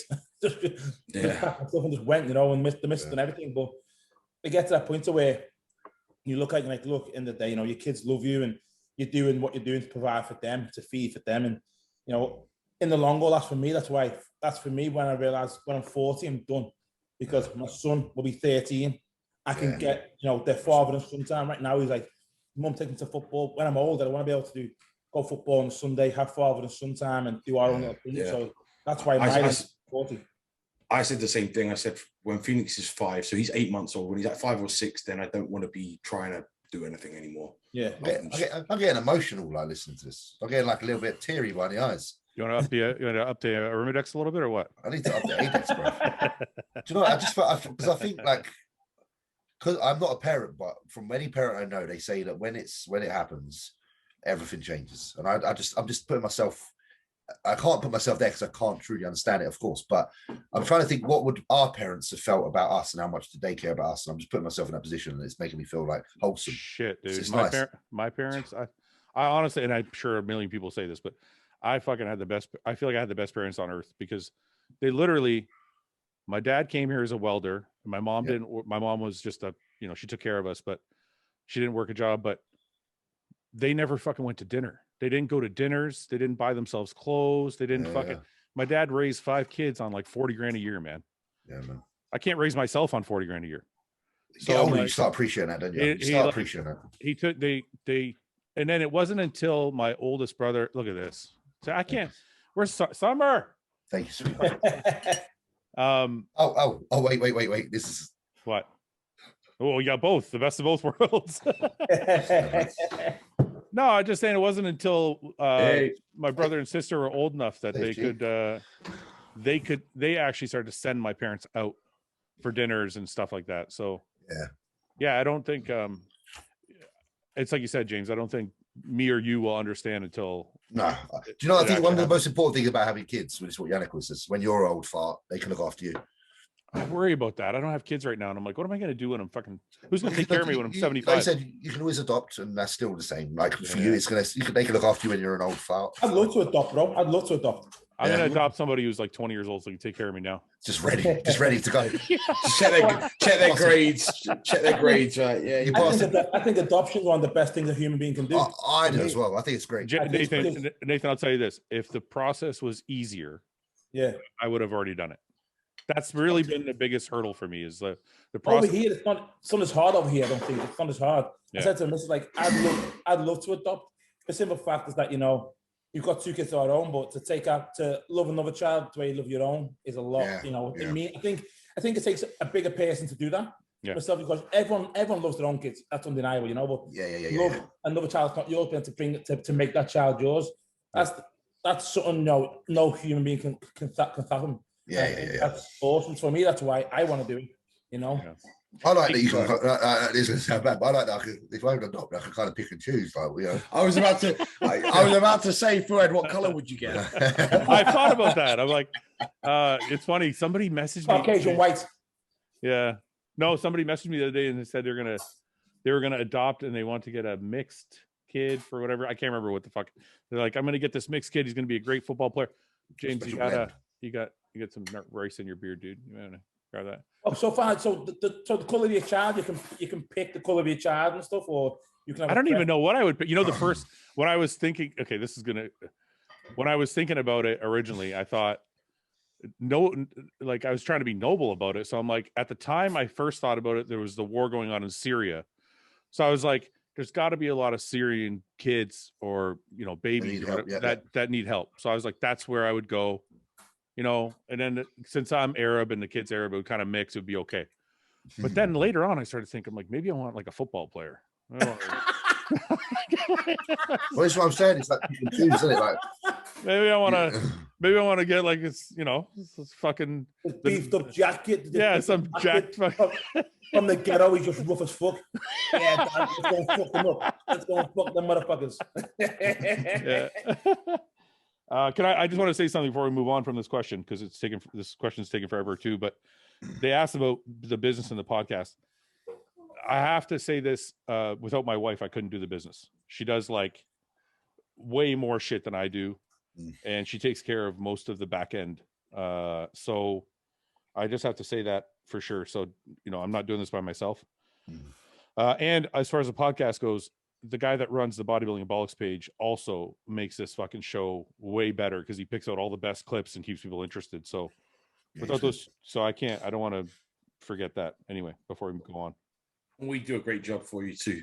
Well, of course, all you guys are fucking, you know. I have a tremendous, no, I don't want to do that one. For all the cast members, how big do you have to be before you start wearing oversized t-shirts? Done that one before, right? Yeah, I think we did. I think we did last time. What did we say? Was it like a 3XL, 4XL? What did we say? I don't remember what the answer was. I think it was last week, the week before, right? Yeah, maybe. Is it a measurement thing or is it a size thing? I'm wondering. Is it literally the size of the top or is it the size of the person? Like can you have 22-inch arms and wear one of them? I don't know. I'm not really big on the oversized t-shirt thing. Yeah, no shit. Everything you wear is like fucking wrapped.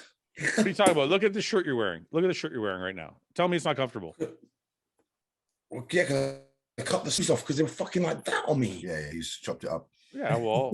And you don't do 4Xs, otherwise I would get the 4X. What the I fuck? even told you I want. Look how loose it fits. If you got a 4X, you'd be swimming in it. That's what an oversized is for. I know, but like that looks good on you. Why do you want to oversize like a garbage bag? Because that's what I'm comfortable in. All right. Well, we'll work on it. How about that? No, you won't.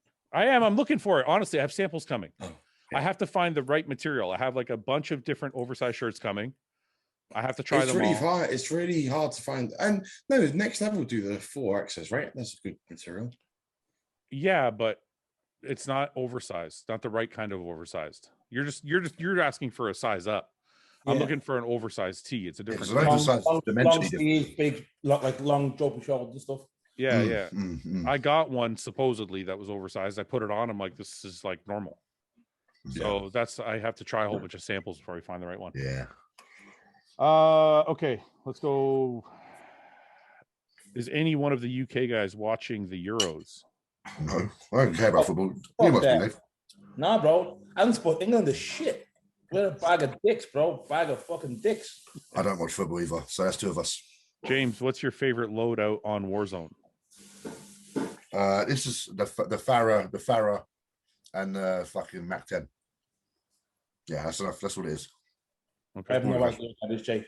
Everyone's like, shut up. Yeah, I have no idea either. or alternatively, I like Swiss and the fucking MP5 from Cold War. All right. Okay. Sweet. Just let's do this because we haven't done one in a little while. Peter Lupica. Oh no, you're not doing rate my physique, are you? Why? What's wrong with that? Do you know how many messages I get? So many messages from people like, "Hey man, can you rate my physique on the next podcast?" Okay, I'm like, wait a minute. Let me do with me for one, and I don't want to rate your physique. No. Okay, this guy's the number one asshole because he's like, rate my physique, and his profile's private. Bellend. Impossible. Bellend. When you're on vacation, do you still try to work out, or do you just say fuck it and enjoy yourself? No, fuck it. You're on vacation. Fuck it. I hate the people go, oh yeah, me and the missus, day one in the hotel gym. You fucking bellend. Go to the bar, get pissed up, get a sandwich, get a big ass belly, load of beer. Dude, that's good to do you know what? If you're on vacation and you're still training, you're probably not training hard enough when you're not on vacation. Yeah, that's true. That's a good point. For me, bodybuilding is very black and white.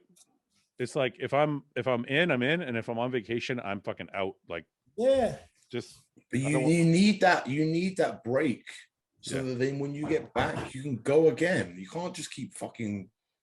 I'm trying to remember when I last went on holiday. I don't know when I last went on holiday. I can't remember. Yeah, you haven't gone. When was the last time you went on vacation? vacation? You go to Norway, surely. Does that count? Yeah, but I haven't been there for a while either because of fucking COVID. Yeah. You know what I mean? When are you coming to the States, James? Have you got it planned yet? No. Patrick said give it a couple more weeks from about 2 weeks ago, and then we'll see. All right, guys, I'm going to take a minute to let you guys know what's in the Lawnmower 4.0 performance package, okay? In the performance package, you get the Lawnmower 4.0 trimmer, Weed Whacker ear and nose hair trimmer, the Crop Preserver ball deodorant, Crop Reviver toner, Performance Boxer briefs, and a travel bag to hold all your goods. The trimmer is the 4th generation featuring cutting-edge ceramic blades to reduce grooming accidents thanks to their advanced skin-safe technology. The Lawnmower 4.0 is waterproof too. You can use it in the shower. Make sure you got easy cleanup. Use Manscaped's liquid formulas before heading out to make sure your balls smell good. Use the Crop Preserver ball deodorant to keep you on your game in the heat. Manscaped even threw in 2 free gifts with their performance package, the Manscaped Boxers and the Shed travel bag. Guys, get 20% off and free shipping with code RBP at manscaped.com.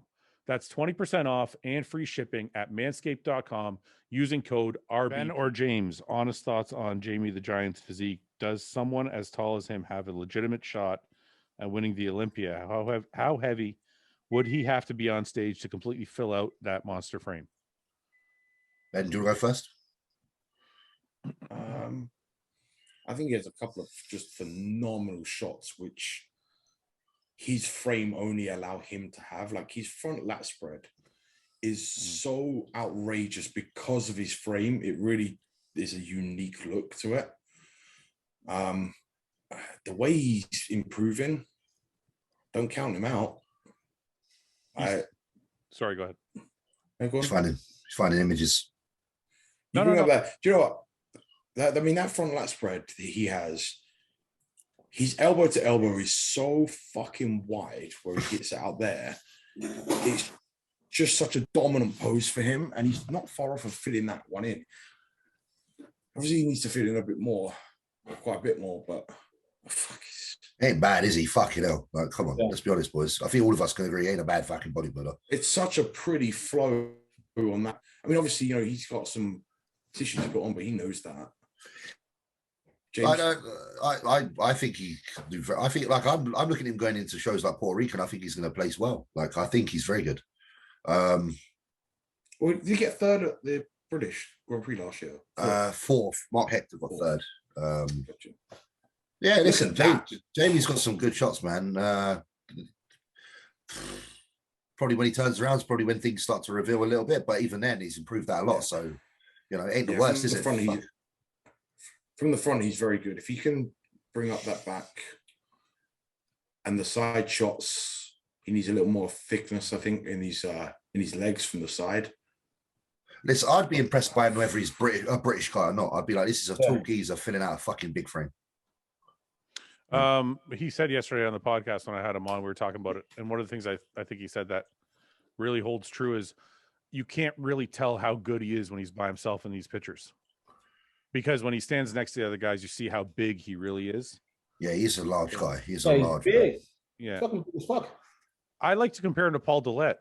Not that he looks like Paul Dillette, but he's the best tall guy since Paul Dillette. I feel like he's one of the best tall guys in the IFBB for sure, definitely. Yeah, but I'm just like, think about all the tall guys we've had. So since Paul Dillette, Morgan Aste is very good. I think Jamie's more pleasing. I think Jamie's much better than Morgan. Yeah. No, I'm saying Morgan's one of the current good tall guys.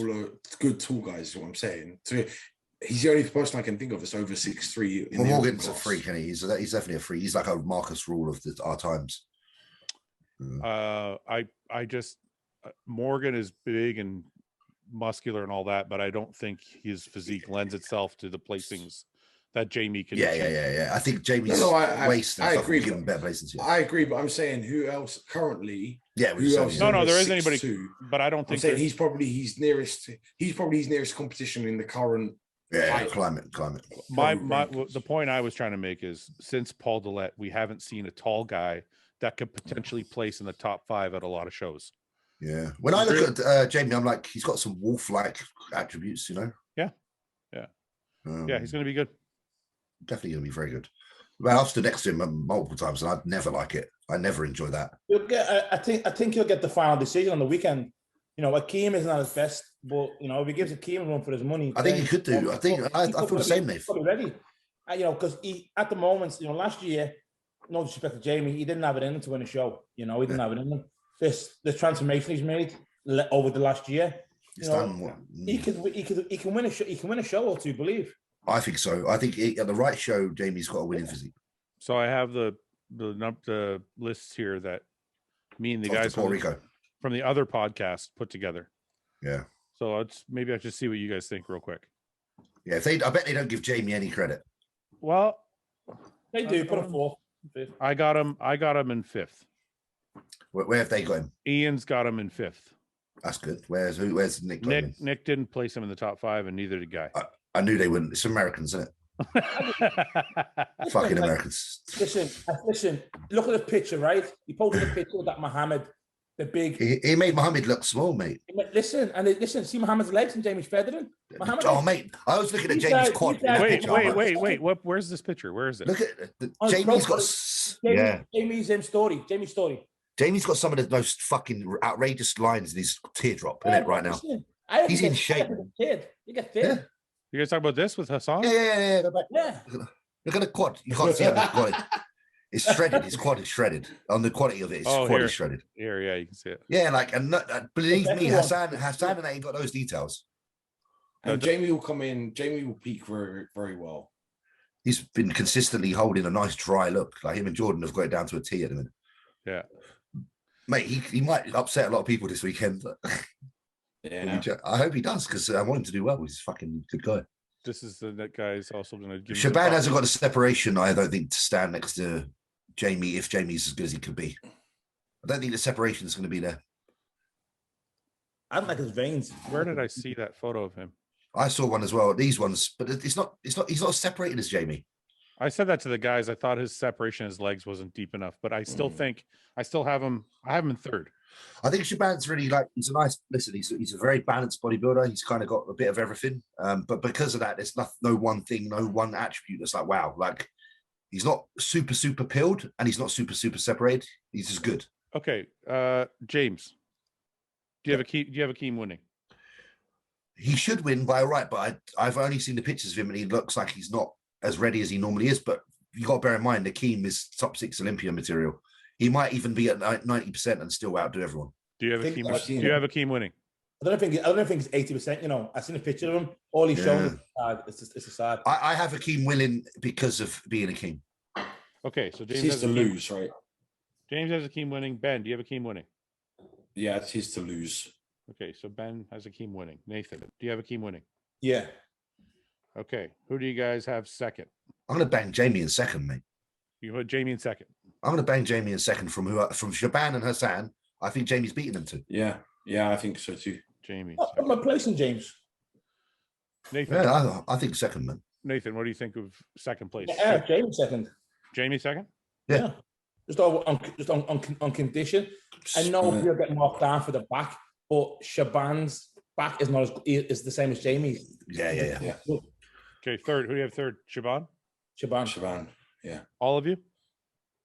Yeah. I think Hassan 4th. Yeah, I think Hassan will be 4th. I think it's going to be a similar story. Nathan, Hassan 4th? Hassan 4th, yeah. We've all got the same. Fuck these American. Fuck Guy and Nick. We're all standing together. We're standing together, united in this. So then who's 5th? That William Martin's guy looks good. I don't know who that is. This guy. Let me see. The Brazilian? Who's in it? The Brazilian guy? I think so. There's a freaky Brazilian, isn't there? Yeah, there is. Yeah, it's this guy. Shall see.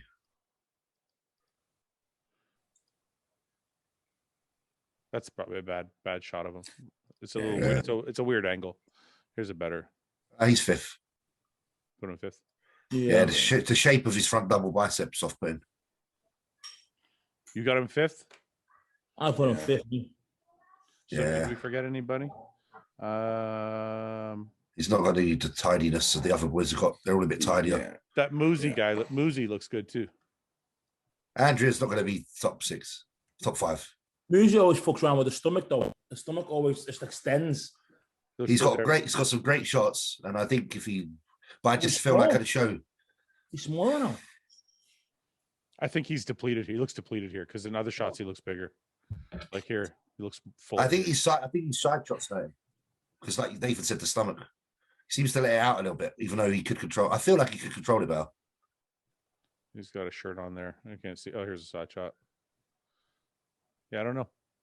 I think it's because the pecs aren't very full. I think he's a good bodybuilder, man. It's like he's got a ton of muscle. He's a big guy, got great legs. It's just something the stomach kind of throws you off a little bit. Yeah, I think the pecs are a bit shallow. Yeah. If he had like slam Nathan's pecs on him, do you know what I mean? Fucking side chest look nuts. But he ain't got them pecs. He's good. Black boy titties. Big old black titties, baby. Okay. So Martin's then fourth. No, fifth, we said. Fifth. And then Andrew's sixth. I think, and Moonsy's sixth, I think. Which is still good. I think he'll be a top six guy. Yeah.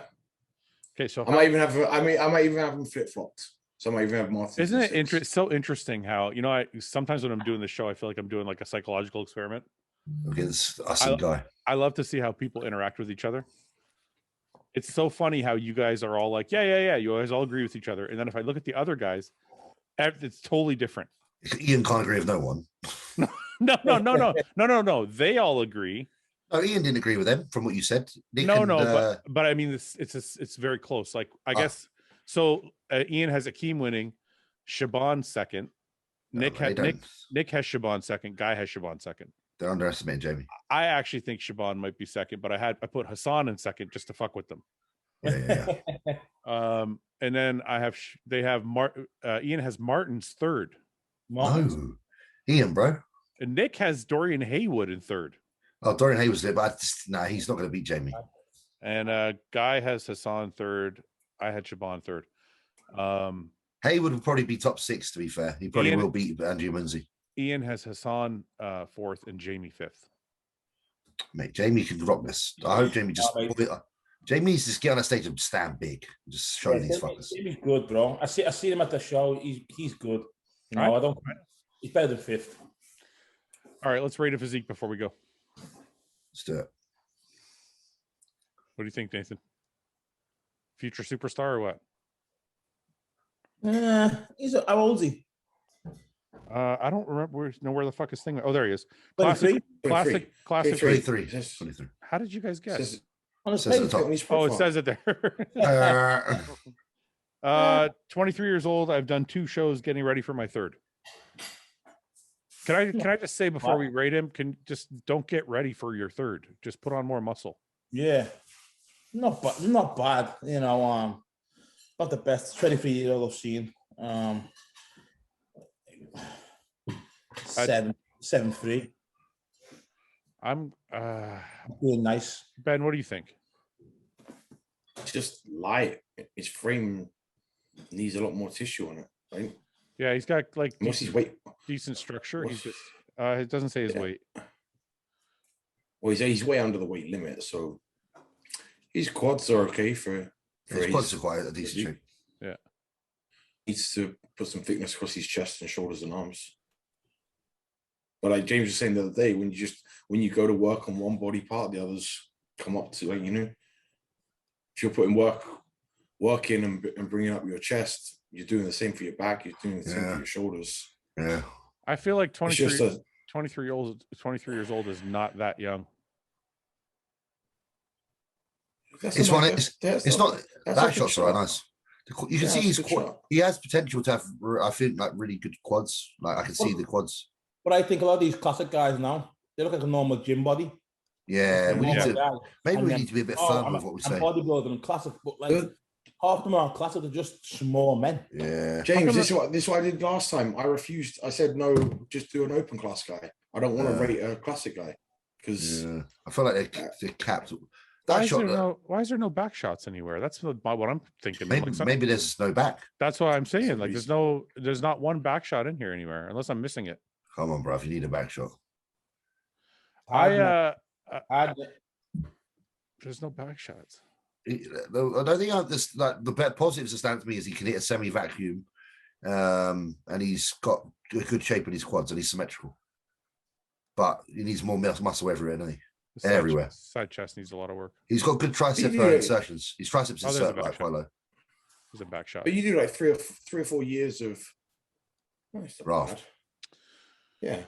So my advice is structure is pretty good, very light in the muscle, and stop competing for a while. Bro, Like stop trying to do show after show after show and just put on more muscle, and then and then you've already experienced what it feels like to be on stage. So take some time, put on muscle, and then come back. I would rate this on the amateur scale and classic 6.8. It's like just in the middle on it. I would just say, look, do you want to be a bodybuilder or do you want to be classic, and fuck off classic and take some time.